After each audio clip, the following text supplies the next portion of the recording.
que los capitanes veteranos usaban para hacer más rápido su viaje sin violar las leyes comerciales españolas. Señora había dicho, con un respeto y una seguridad, que lo diferenciaron de otros empleados que conocía. El capitán siguió la ruta de las Antillas Menores para esquivar los vientos de marzo. Es más larga en millas, pero más corta en tiempo y elude las aguas frecuentadas por corsarios franceses. La excusa había sido no. Solo era técnicamente correcto, sino que también lo mostraba entendiendo los aspectos navegacionales, comerciales y legales de la navegación. Inés, que de su abuela había heredado el respeto por la competencia por encima de las jerarquías sociales, empezó enseguida con más preguntas que demostraron que el saber de Mateo era vasto y exacto. En las semanas siguientes había empezado a preguntar en secreto a Mateo sobre cualquier cosa que necesitaran saber acerca de sus negocios. Se había dado cuenta de que podía reconocer capitanes honestos de aquellos que complementaban sus ingresos legítimos con piratería, que conocía los precios reales de las mercancías en docenas de puertos y que podía detectar precios inflados para cubrir sobornos, y que tenía una comprensión instintiva de la logística marítima que le permitía mejorar las rutas y horarios de envío para hacerlos mucho más rentables para los negocios. Pero, sobre todo, Inés había comprendido que hablar con Mateo le abría una ventana a una forma totalmente nueva de entender el poder en el puerto, como un hombre que había vivido sus extremos más violentos, pero que también había aprendido a moverse dentro de ellos sin perder dignidad ni principios. Éticos, Mateo podía exponer las razones y tácticas que los hombres de su propia clase social preferían mantener en secreto, como cuando Inés había comentado entre dientes sus preocupaciones por las presiones que estaban ejerciendo para que se casara con Rodrigo de Vázquez, y Mateo le había revelado detalles sobre las tácticas que la familia empleaba para hacerse con las tierras de viudas y herederas. Había visto con sus propios ojos cómo los Vázquez habían obligado a una tendera de Campeche a vender sus barcos a precios de risa, tras una serie de accidentes que habían destruido cargamentos y matado a 2 de sus mejores capitanes. Le había dicho en una de esas charlas, señora, los Vázquez no se casan con mujeres, se casan con propiedades que tienen mujeres anexas. Una vez que la propiedad ha sido totalmente transferida, las mujeres sufren accidentes. La información se había dado de un modo realista, sin dramatizar, pero sin restar importancia. Mateo no estaba tratando de intimidar o manipular a Inés para hacer algo. Solo le estaba dando información que pensé que podría ser útil en su situación. Pero la forma en que lo había expuesto con tanta serenidad, como si supiera de lo que hablaba, como si hubiera vivido con Violence, había afectado a Inés más allá de la razón. Por primera vez en su vida se había descubierto conversando con un hombre que no trataba de impresionarla, manipularla, intimidarla o aprovecharse de ella. Mateo respondía con sinceridad llana. Aconsejaba si la aconsejaban, sin pretender dirigir sus acciones, respetando su inteligencia y su libertad, algo muy distinto de lo que había hallado en los hombres de su propia clase. Poco a poco las charlas habían ido abriéndose a temas más allá de los negocios del momento. Mateo le hablaba de sus viajes, de puertos y culturas que ella solo conocía por lecturas. Le explicaba sistemas de navegación por estrellas para averiguar posiciones en alta mar más allá del horizonte. Inés, por su parte, había empezado a enseñar cosas que había aprendido sobre historia, filosofía, arte, y ahora veía que Mateo tenía una sed de conocimiento que había sido saciada durante años de aprendizaje práctico en la vida.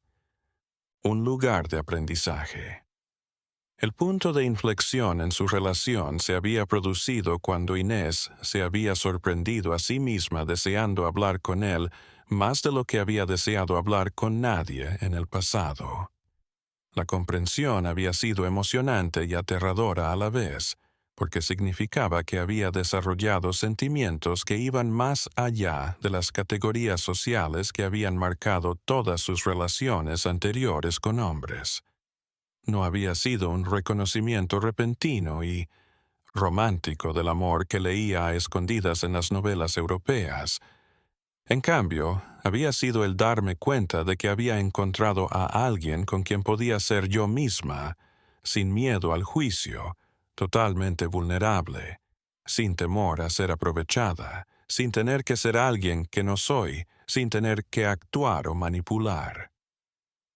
La primera noche que Mateo fue invitado a los aposentos de Inés, supuestamente para ayudar a mover muebles pesados, pero en realidad porque los dos habían entendido que ya no bastaba con hablar en público para todo lo que tenían que decirse. Había abierto un nuevo capítulo en sus vidas.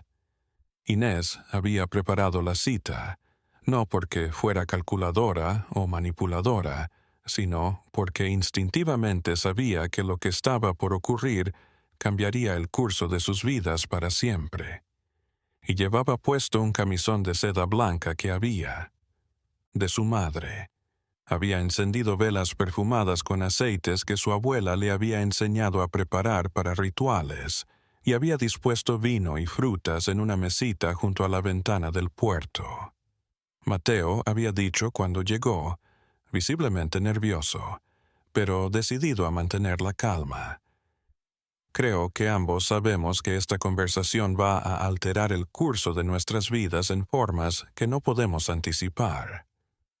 La franqueza de su sinceridad había aliviado la tensión de inmediato. En la habitación, en vez de juegos de seducción o manipulación sexual, ahora se comunicaban con una honestidad emocional que ninguno de los dos había conocido antes. Mateo había contado sus años como cimarrón, las elecciones que había hecho para sobrevivir, los tratos que había hecho para permanecer libre. Inés había hablado de la responsabilidad de cargar con la memoria de una familia de héroes y villanos, de las exigencias de gobernar. Bienes que significaban oportunidades y obligaciones hacia cientos de trabajadores que dependían de sus decisiones. Cuando finalmente se habían tocado, había sido como la extensión natural de la intimidad emocional que habían estado construyendo durante semanas. No había sido una conquista ni una rendición, sino el descubrimiento de que habían encontrado en el otro piezas que no sabían que les faltaban. El romance de los meses siguientes fue peligroso, intenso. Cada encuentro debía ser planificado para evitar ser descubiertos por los sirvientes leales a distintas facciones, los espías ocasionales de los Vázquez y los observadores casuales, cuya curiosidad podía transformarse en chismorreo mortal. Habían creado códigos para comunicarse en la distancia, códigos hablados para mensajes en conversaciones aparentemente inocentes y caminos ocultos para encuentros clandestinos sin ser detectados por miradas indiscretas. Pero más que la pasión, lo que había transformado su relación era la forma en que empezaron a trabajar juntos en los negocios de Inés. Mateo había empezado a tomar decisiones más allá de sus responsabilidades laborales, utilizando sus conocimientos de navegación y comercio internacional para mejorar la forma en que se hacían las cosas. Duplicaron los ingresos de Inés y disminuyeron los riesgos legales del contrabando involuntario. Por ejemplo, había descubierto una red de corrupción en la que estaban involucrado el vista de aduana, 3 capitanes de barcos regulares y un contador del cabildo que se habían confabulado para declarar falsamente mercancías de alto valor como de bajo valor y así pagar menos impuestos, pero multiplicando por 10 las posibles multas si las autoridades se daban cuenta. Superiores descubrían el engaño. Al revelar y desmantelar esa red, Mateo había aumentado la rentabilidad lícita de los negocios de Inés y eliminado un punto débil que los Vázquez podrían haber utilizado para justificar una intervención legal en sus negocios. Más revolucionario aún, le había enseñado a Inés rudimentos de navegación y evaluación de riesgos marítimos que le permitieron negociar directamente con capitanes y comerciantes internacionales. Por primera vez en el puerto, una mujer empezaba a dejarse ver por los muelles controlando cargamentos, inspeccionando el estado de los barcos que traían su mercancía y discutiendo contratos con una autoridad técnica admirada incluso por los hombres que detestaban la igualdad de género. Esta metamorfosis no había pasado desapercibida. Los empleados que habían presenciado la nueva habilidad técnica de Inés comenzaron a hablar con admiración, que implicaba orgullo de estar relacionada con alguien que desafiaba con éxito los roles de género convencionales. Los mercaderes extranjeros que trataban con ella habían preferido tratar directamente con Inés antes que con los varones intermediarios, al descubrir sus conocimientos técnicos y honestidad comercial que agilizaban y daban más confianza a los negocios. Pero el mayor impacto había llegado. Vázquez, que habían tomado la nueva rivalidad e independencia de Inés como una amenaza directa a su plan de robarle sus tierras a través de un matrimonio obligado y su control sobre el puerto. La primera advertencia había llegado disfrazada de visita de cortesía de Esteban de Vázquez, quien había aparecido en los almacenes de Inés con 4 hombres armados, haciéndose pasar por trabajadores ocasionales, pero cuyas cicatrices y porte de los que reconocía al instante como veteranos de la violencia profesional. Doña Inés, había empezado Esteban, con una sonrisa que no lograba disimular la amenaza latente en su voz. Hemos observado que sus negocios han cambiado últimamente. Como vecinos y ciudadanos preocupados por el bien de nuestra comunidad, nos sentimos llamados a acompañar y proteger en estos tiempos de cambio. La palabra transición había estado rondando en mí, dicho con un tono que no dejaba lugar a dudas de que los Vázquez consideraban la creciente independencia de Inés una anomalía pasajera que sería subsanada por ella misma o por medios más directos. Esteban había seguido recorriendo el almacén mientras hablaba, manoseando géneros, revisando papeles, con la naturalidad de quien considera que las posesiones de Inés son una prolongación de su propio feudo. Sus números en los libros muestran que ha estado haciendo negocios, sin consultar a hombres experimentados. Había seguido deteniéndose frente a un escritorio donde reposaban contratos alterados por los consejos de Mateo. Una mujer de su tipo necesita protección masculina para no cometer errores caros. La mano con que había pronunciado tutela se había detenido medio segundo de más en el ruedo de la falda de Inés, convirtiendo una amenaza de negocios en una amenaza sexual, deliberada, calculada. Intimidarla. Inés había respondido con la frialdad controlada que su abuela le había enseñado a mostrar cuando los hombres trataban de imponer su fuerza física para compensar su falta de inteligencia. Don Esteban había respondido sin ceder la mirada.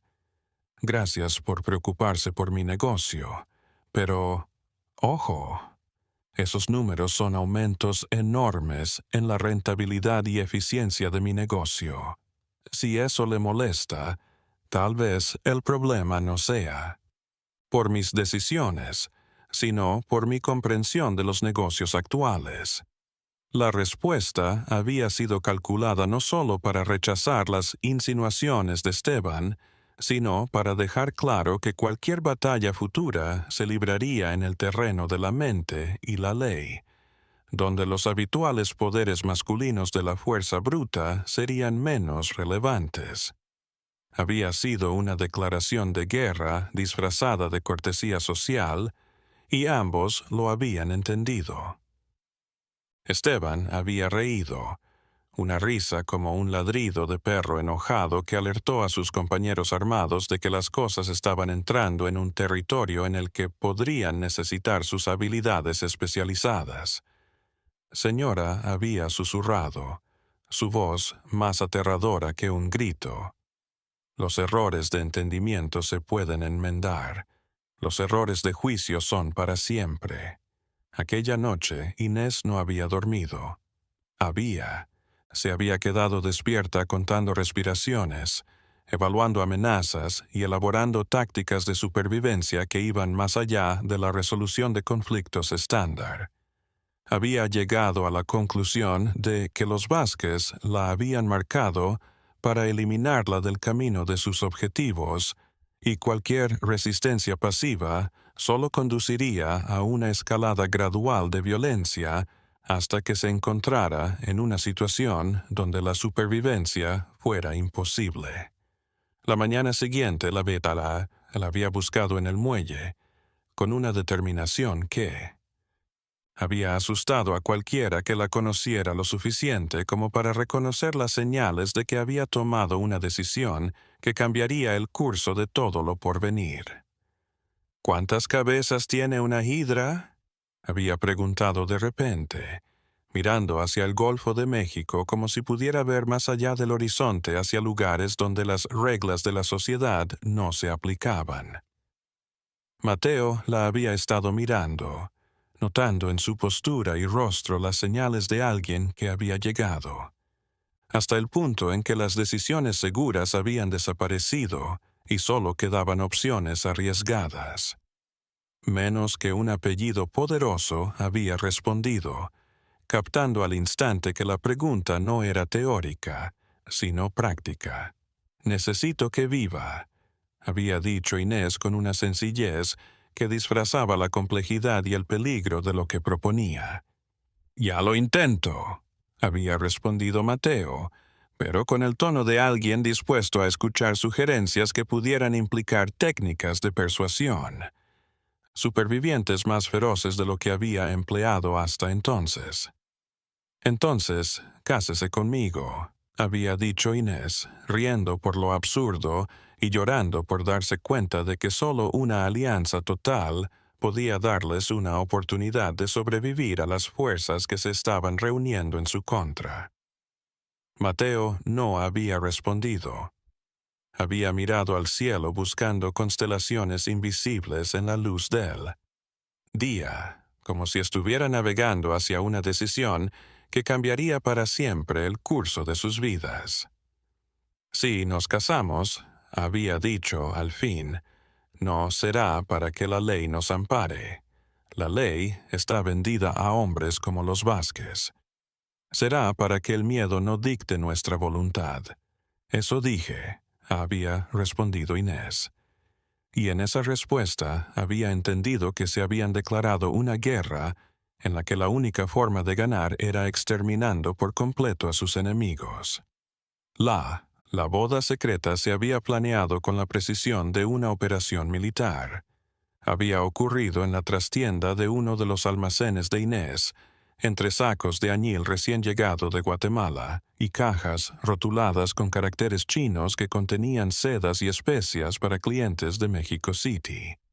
El párroco había sido el padre Miguel Serrano, un sacerdote pobre que había llegado a elaborar una teología propia, en la que defendía que los sacramentos debían estar abiertos a todos, para todos los hijos de Dios, ricos o pobres, que puedan pagar las tasas oficiales de la Iglesia. Los testigos habían sido elegidos no solo por su discreción, sino por su posible utilidad en las guerras que seguramente vendrían. Ainta Morales, vendedora de tamales que sabía todo lo que se decía en el puerto y que tenía una red de espías entre los sirvientes de las principales casas de la ciudad, había sido madrina.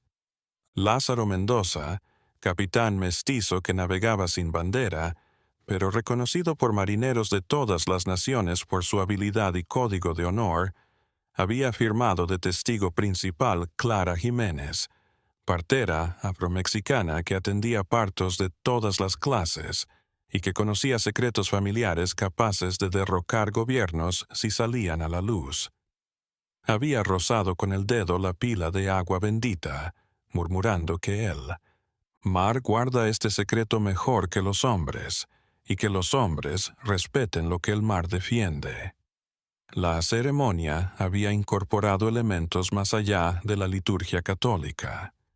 Mateo había tejido un hilo de cobre rojo que había comprado a un mercader maya, forjando un anillo bendecido con palabras en lenguas africanas que había aprendido de su padre. Inés había aportado un alfiler de plata de su abuela, adaptado con una pequeña cantidad de oro saqueado de minas peruanas, donde habían muerto miles de trabajadores indígenas. Ante Dios y estos testigos había proclamado el padre Serrano, con una seguridad que había ido madurando a lo largo de la ceremonia, como si la certeza le hubiera sido revelada por la gravedad de la tarea. Certifico que Inés de Alarcón y Figueroa y Mateo de los Santos y Villalobos se hallan casados en Santa Iglesia más allá de toda división. Artificiales que los hombres inventan, pero que Dios no reconoce. El puerto esa noche había presenciado otro juramento entre sus innumerables secretos, pero, a diferencia de la mayoría de las bodas en la catedral con pompa oficial, este matrimonio no era un romance. Era una alianza estratégica contra fuerzas que amenazaban con destruir no solo a los novios, sino a todos aquellos que dependían de ellos para sobrevivir. Durante las semanas que habían seguido, Inés y Mateo habían actuado como una unidad táctica impecable, sincronizando sus movimientos con una precisión que habría impresionado incluso a espías profesionales. Habían creado canales de comunicación codificados utilizando códigos comerciales aparentemente legítimos para transmitir información sobre los movimientos de los Vázquez. Habían cultivado una red de contactos que abarcaba desde estibadores portuarios hasta comerciantes internacionales, y habían perfeccionado sus habilidades para infiltrarse en los círculos de los Vázquez sin levantar sospechas. Habían ido reuniendo los materiales y las tropas para la guerra que ambos sabían que era inevitable. Pero los Vázquez no habían estado quietos mientras sus objetivos reunían fuerzas para defenderse. La red de espías e informantes que habían tejido a lo largo de décadas en todos los estratos de la sociedad portuaria les había revelado pequeños retazos de las vidas de Inés y Mateo, lo suficiente para confirmar sus temores sobre lo que estaba ocurriendo. Desplegándose, la primera confirmación la había obtenido de Miguelito Hernández, un niño de 12 años que había aprendido que la forma de sobrevivir en el puerto era vendiendo información al mejor postor. Por 2 reales de plata y una promesa de futuro trabajo en las tierras de los Vázquez, había contado que la señora bajaba al muelle todas las noches y hablaba en secreto con el negro que sabía navegar. La noticia se la había comunicado directamente a don Rodrigo en una reunión familiar que, en el salón principal de la casa de los Vázquez, una estancia imponente adornada con retratos de antepasados que habían participado en la conquista y armas que habían servido para someter a poblaciones nativas en las primeras décadas del período colonial. Hermanos, había empezado Rodrigo con la autoridad del que se había hecho cargo de la familia tras la muerte del padre en un duelo por territorios de negocios. Tenemos un problema que necesita una solución de una vez por todas. La mujer Alarcón se ha rebelado contra nosotros y nos está mandando a un esclavo fugitivo para armar esa rebelión. La palabra esclavo, en la boca de Rodrigo, había arrastrado siglos de hombres que habían tratado a los seres humanos africanos como ganado que se compraba, se vendía, se explotaba y se desechaba en función de las necesidades económicas de sus amos. Que Mateo fuera legalmente un hombre libre era irrelevante para los Vázquez. En su opinión, todo aquel de sangre africana que desobedeciera a los blancos se rebelaba contra el orden divino.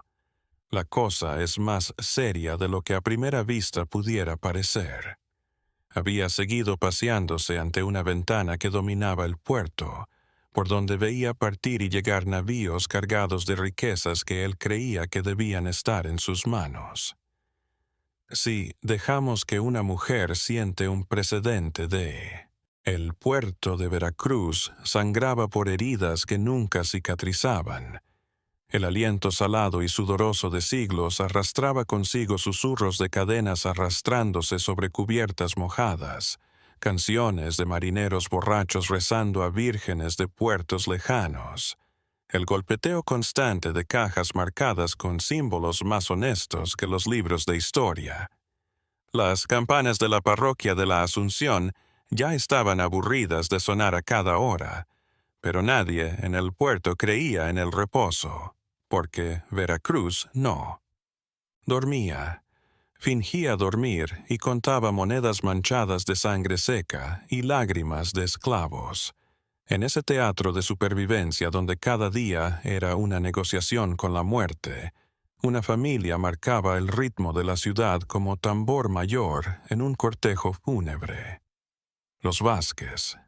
Su nombre era una amenaza susurrada en cada calle, un sello de plomo en cada contrato, una oración nocturna que las madres se negaban a nombrar en voz alta después de la medianoche.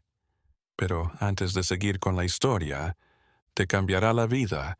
Suscríbete al canal y dinos desde qué país nos ves. Tu voz enciende las lámparas con las que descendemos a los sótanos del México colonial, donde los secretos susurran en lenguas olvidadas. Año del Señor de 1734. Veracruz era el corazón negro de un imperio que bombeaba oro a España y succionaba sangre de 3 continentes. Galeones de Manila desembarcaban sedas que habían visto manos chinas, balandros franceses. Murmuraban secretos de mercado en las cantinas del puerto. Recuas de mulas sudaban azúcar de Cuba y cacao de Venezuela, rumbo a los almacenes que olían para siempre a la riqueza de otro. Bajo los arcos de piedra de la aduana real, el escudo de Castilla y León fingía vigilarlo todo con sus ojos de mármol ciego. Pero la atalaya estaba en las terrazas privadas, tras cortinas de encaje flamenco, celosías de madera noble. Vázquez, medio puerto por herencia señores de. Otro por una mezcla de miedo ancestral y plomo bien colocado.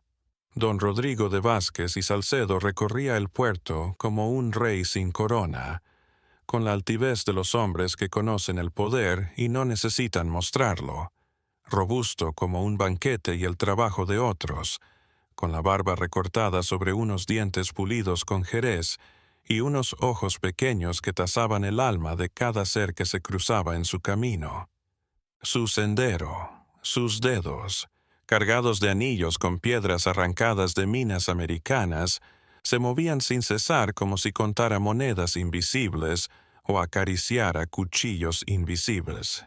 Sus hermanos formaban una dinastía de la crueldad que había refinado el arte de hacer oro con el sufrimiento humano. Esteban, el segundo, era el brazo ejecutor de la familia. Sus manos conocían la textura de cada forma de violencia, desde el golpe amenazante hasta el golpe mortal sin dejar rastro. Francisco, más joven, pero no menos cruel, manejaba los números con la misma crueldad con que otros manejaban látigos.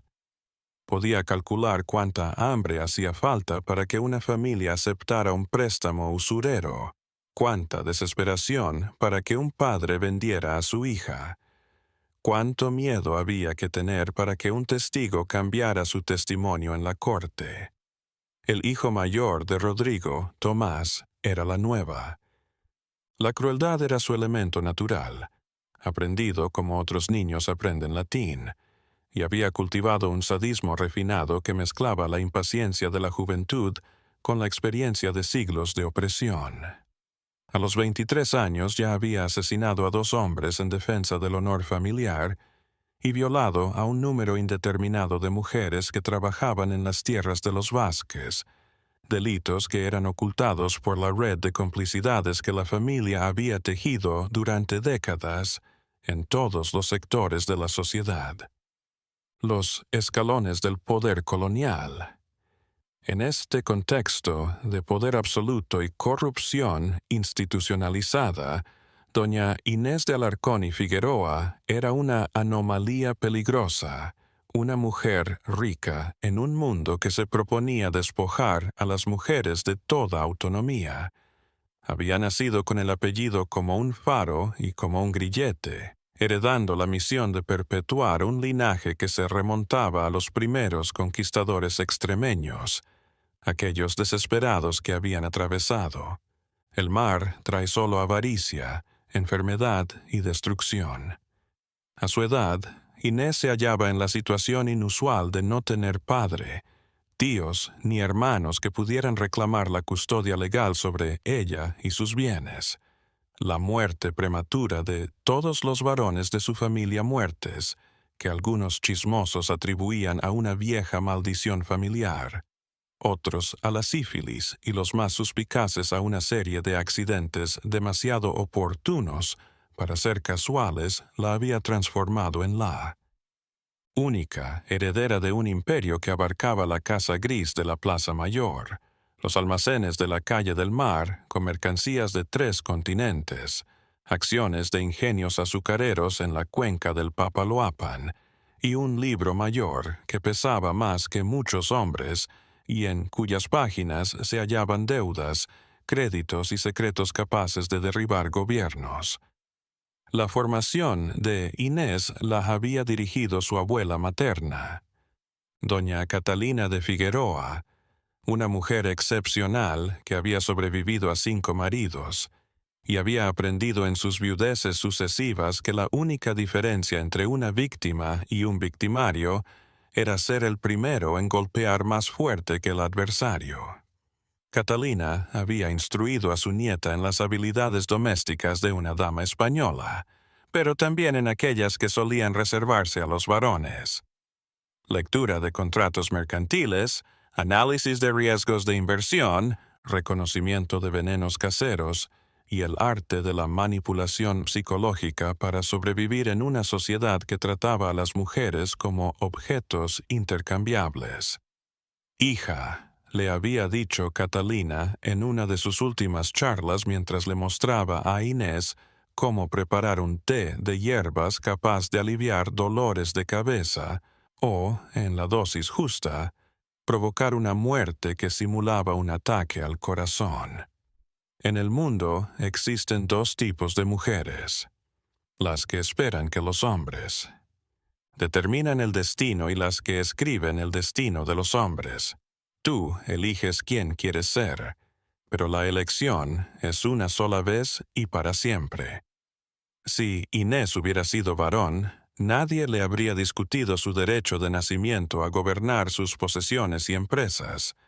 Habría heredado no solo riquezas materiales, sino también el respeto automático que la sociedad colonial otorgaba a los hombres de su clase, fueran competentes o virtuosos.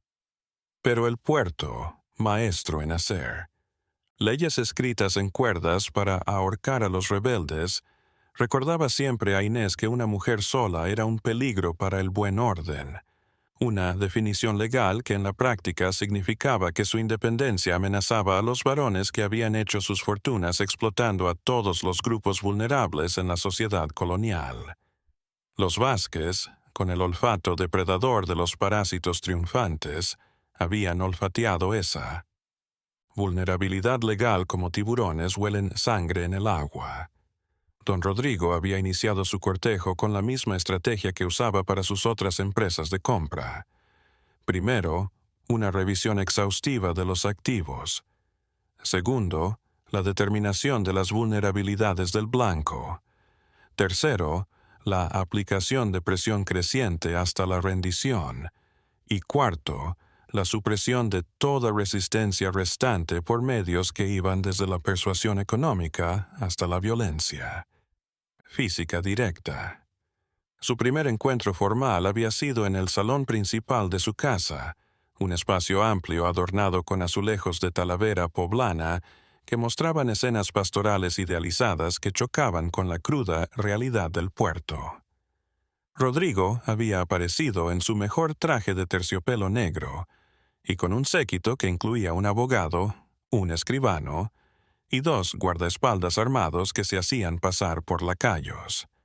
Domésticos. Doña Inés, había comenzado Rodrigo con una reverencia exagerada. Tengo una propuesta que puede beneficiar a ambas familias, a todo el puerto. Combinando nuestras riquezas y nuestros nombres, podemos forjar un imperio comercial que traerá paz y prosperidad a Veracruz por generaciones. Inés, que había planificado la cita como una general de batalla, recibe a su pretendiente en un vestido de seda negra que había sido de su abuela, adornado solo con una cruz de oro que guardaba reliquias de santos y clandestinamente una pequeña dosis de veneno de víbora coralillo para situaciones extremas. Había dejado algunas cosas a propósito en la sala, un crucifijo de plata en un lugar donde pudiera ver cómo reaccionaba Rodrigo al verlo reflejado en el metal, un libro de contabilidad abierto en una página que revelaba sus ganancias anuales y una pequeña pero funcional pistola, escondida en un jarrón decorativo al alcance de su mano derecha. Don Rodrigo había sonreído, sin que sus ojos sonrieran mientras sostenía con manos firmes un vaso de horchata que había preparado él mismo para asegurarse de que no tuviera nada añadido. Gracias por preocuparse por mí y por el puerto. Pero le diré que la tranquilidad en Veracruz siempre zarpa hacia otros puertos cuando cambian los vientos. Dirección. La respuesta había sido calculada para decir muchas cosas a la vez. Inés no era ninguna ingenua que se dejara engatusar con falsas promesas, que conocía los métodos poco convencionales que los Vázquez utilizaban para controlar el puerto y que cualquier alianza entre ambas familias tendría que negociarse en condiciones de respeto a su autonomía e inteligencia. Rodrigo había captado el mensaje entre líneas, pero había malinterpretado él. Error fatal de tomar la resistencia de Inés por un obstáculo pasajero que podría ser vencido por una presión económica y social creciente. En las semanas que siguieron había desatado una campaña de acoso sistemático, manipulando sus contratos comerciales, extendiendo rumores sobre su moralidad en los círculos religiosos de la ciudad y provocando pequeños accidentes entre sus trabajadores como advertencia de lo que. ¿Qué pasaría si seguía rechazando sus avances? Pero Rodrigo no era el único hombre en Veracruz que había notado la vulnerabilidad legal de Inés. El ayuntamiento de la ciudad, bajo presiones tanto eclesiásticas como económicas, ya insinuaba que una mujer soltera y propietaria de semejantes tierras era una anomalía que debía ser subsanada con el matrimonio de un varón de reconocida virtud y capacidad de gobierno. Las insinuaciones se habían vuelto más persistentes, cada vez más insistentes. El tono de órdenes apenas disimuladas que prometían acciones legales en caso de desobediencia voluntaria. En este ambiente cada vez más tenso y con cada vez menos opciones, Inés había empezado a pensar en formas de supervivencia fuera de las reglas. Su abuela le había dicho que las mujeres inteligentes nunca luchan en guerras que puedan evitar, pero que cuando la guerra sea inevitable, hay que luchar con una crueldad que superior a sus enemigos y una creatividad que los deje sin respuestas. No era orgullo ni capricho lo que impulsaba a Inés a negarse a casarse con Rodrigo. Como abogada formada en leer entre líneas de documentos legales y en valorar riesgos empresariales, había estudiado el historial de los Vázquez y había encontrado un historial de robo a socios comerciales por medio de una combinación de manipulación jurídica intimidación física y, cuando éstas fallaban, supresión física de los oponentes. El sumario clandestino que Inés había ido reuniendo sobre los vascos a lo largo de meses de pesquisas clandestinas contenía juramentos de viudas arruinadas cuyos maridos habían perecido en accidentes tras negarse a malvender sus tierras, actas de desapariciones de trabajadores que habían testificado sobre las condiciones laborales y legales en las posesiones familiar y una serie de papeles mercantiles que revelaban un patrón de prácticas fraudulentas que incluían contrabando, evasión de impuestos y venta ilegal de esclavos sin los permisos de las autoridades coloniales. Pero lo más alarmante, Inés había descubierto que los Vázquez tenían contactos clandestinos con piratas franceses e ingleses que surcaban el Golfo de México, a quienes informaban sobre el movimiento de los barcos mercantes españoles a cambio de una parte de las ganancias. En los botines capturados. Este acto era un crimen no solo contra la corona española, sino también una traición que podía costarle la vida a toda la familia en la horca, si las autoridades pertinentes podían ser persuadidas de investigar las denuncias. Con esta información en mente, Inés había llegado a la conclusión de que casarse con Rodrigo no solo significaría perder su libertad personal y financiera, sino que probablemente sería una sentencia de muerte aplazada. Las esposas de los Vázquez solían morir en accidentes caseros poco después de haber transferido por completo sus habilidades a sus esposos, un patrón que insinuaba que la familia había encontrado formas efectivas de deshacerse de los testigos innecesarios una vez que habían agotado su valor económico. Era en medio de este mortal cortejo que el destino había arrojado el ingrediente que cambiaría todo. Desesperada la víspera de la masacre más sangrienta y elaborada en la historia del puerto de Veracruz. Mateo de los Santos y Villalobos. Este último apellido era un constructo legal para disfrazar su verdadera ascendencia y había llegado al puerto por una ruta tan tortuosa como las corrientes marinas que habían arrastrado a sus ancestros africanos hasta América. Nacido en una ranchería perdida del sotavento veracruzano, hijo de una mujer mulata, cuyo nombre se había perdido. En los libros de esclavos y en un hombre capturado en las costas de Cabo Verde, cuya memoria vivía en las canciones nocturnas que había enseñado a su hijo antes de morir, en las plantaciones de azúcar que enriquecían a hombres que jamás habían visto un cañaveral. Mateo tenía la mezcla física de los afromexicanos de segunda generación. La altura y musculatura desarrolladas por generaciones de trabajo esclavo, la piel quemada por el sol implacable. Había conocido a sus ancestros durante siglos, ojos verdes, que había heredado de algún antepasado español, probablemente violado, y una inteligencia innata que había sobrevivido a décadas de intentos sistemáticos de aniquilar cualquier aspiración intelectual en los varones de su raza. Su formación había sido totalmente informal, pero sorprendentemente efectiva.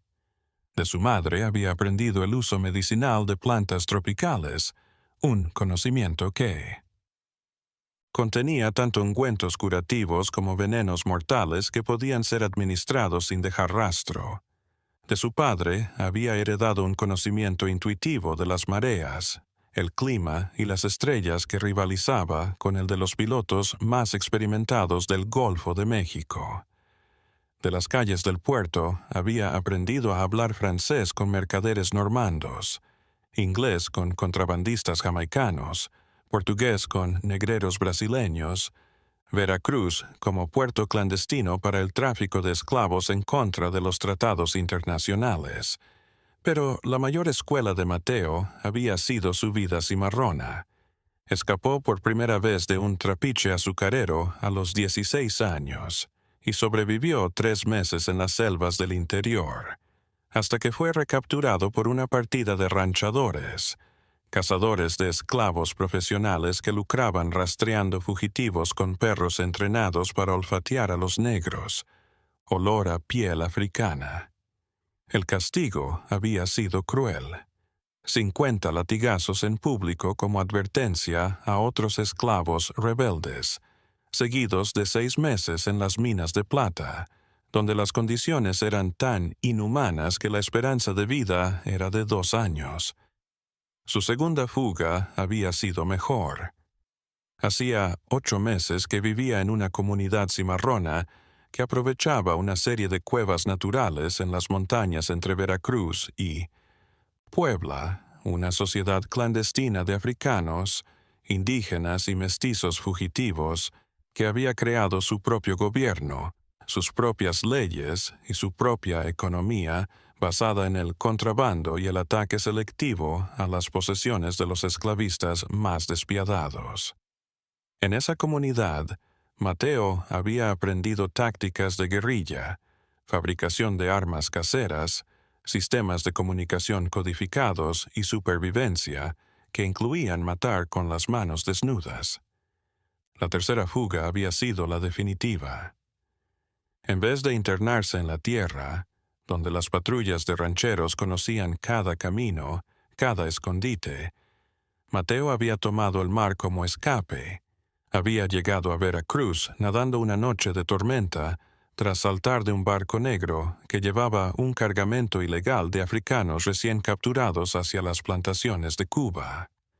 Su experiencia como navegante le había enseñado a calcular el momento preciso para saltar y ser arrastrado por las corrientes litorales, lejos de los tiburones que seguían a los barcos negreros y de las patrullas navales españolas que recorrían las costas. En Veracruz, Mateo había aprendido que su libertad, aunque ilegal, le abría puertas laborales vedadas a los esclavos registrados. Su fuerza física, sus conocimientos técnicos y su habilidad para hablar en varios idiomas. Idiomas le habían hecho apreciado por los capitanes de barco que requerían marineros capaces de manipular cargas preciosas sin robos, navegar en temporales sin pánico y guardar secretos comerciales sin chantajes posteriores.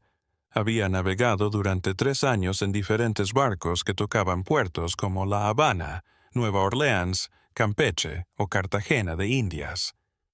En cada puerto había aprendido algo: técnicas de lucha de piratas franceses, formas de navegación nocturna de contrabandistas ingleses, pociones venenosas de curanderos africanos, tácticas de supervivencia política de mercaderes judíos que habían aprendido a prosperar en sociedades que oficialmente los perseguían.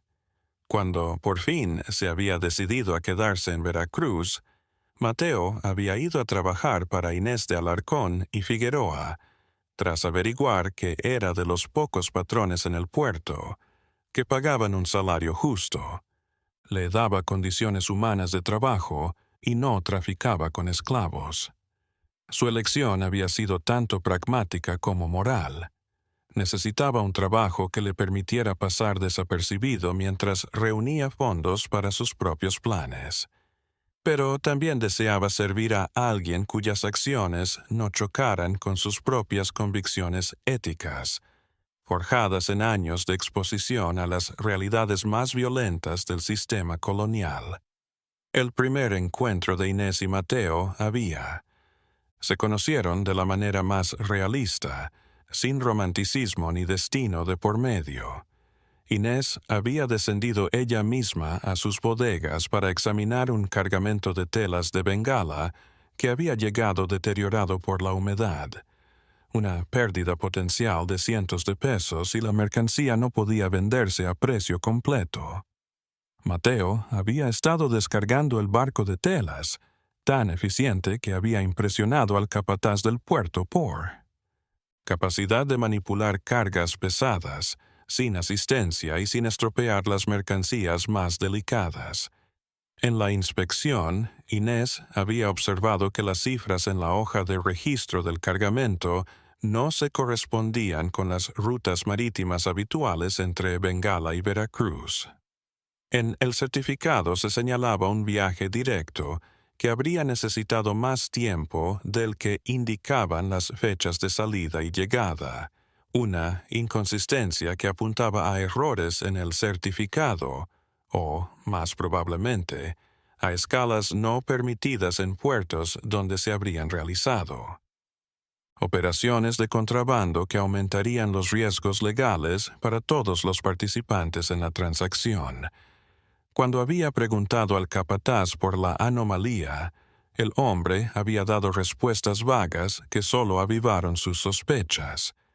Ateo, que había estado lo suficientemente cerca como para escuchar la conversación, intervino con una explicación técnica que revelaba un conocimiento profundo de las corrientes marinas, los vientos estacionales y las rutas de navegación.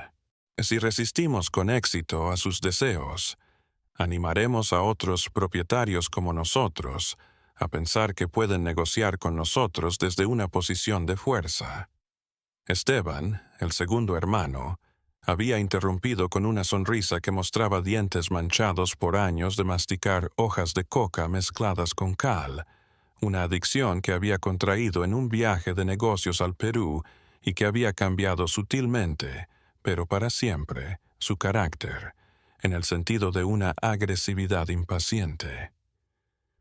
El problema no es la mujer. Dijo con el entusiasmo de quien había estado esperando una excusa para ejercer violencia sistemática. El punto es que ella tiene un hombre que la alienta a pensar que puede rebelarse contra nosotros. Quitamos al negro y ella recordará su lugar. El hijo de Rodrigo, Tomás, había añadido con la arrogancia de los jóvenes mimados que nunca habían tenido que competir por respeto. «Dejadme al mulato». Había ofrecido con una seguridad que años de impunidad en sus agresiones a indefensos o a través de la justicia legal habían fortalecido. He estado esperando una oportunidad para probar que soy digno de mi apellido. Francisco, el primo que llevaba las finanzas de la familia, había traído ciertas ideas que mostraban la mentalidad calculadora que había convertido a los Vázquez en una potencia portuaria durante generaciones. Debemos tener cuidado. Lo había notado con el tono de alguien que había aprendido que los errores tácticos en enfrentamientos violentos podían costarte más en términos legales y monetarios de lo que ganarías eliminando obstáculos individuales. M.